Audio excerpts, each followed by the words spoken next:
Now with more, Andy McCarthy. He's a former federal prosecutor and, of course, a Fox News contributor. Andy, good evening. Good evening, Ed. You're skeptical about what Andrew Weissman is claiming here, that there is some bigger, broader probe of the deep state. I'm not skeptical about it. I think it's idiotic. Look, there's already an investigation into the origins and the conduct of the Trump-Russia investigation. So if anybody's looking at McCabe and Comey and Strzok and all those guys, that's the Durham investigation. Right. In the Flynn investigation, you have a situation where there's been all kinds of funky stuff that's gone on in that case.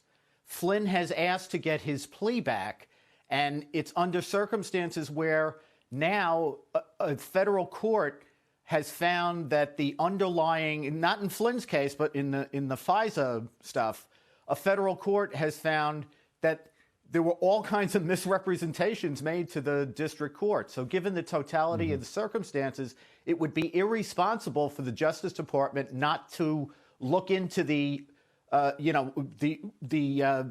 whether Flynn's plea is something that the government should fight against him getting his plea back, or whether they should just, take some other position. Andy, real quick on the Andy McCabe case. What happened there? Because Republicans kept saying, look, we've got him on lying under oath multiple times, and yet we then find out late last week, no, there's not going to be a prosecution here. And reasonable people wonder, why is there no accountability?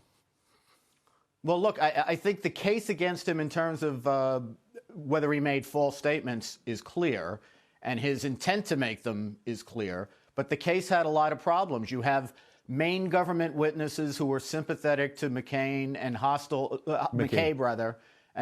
to the Justice Department. It looks like there was some bungling in the U.S. Attorney's Office, and you have this whole issue of the president tweeting against McCabe under circumstances where that gives fodder to his claim that he's being singled out for political retaliation.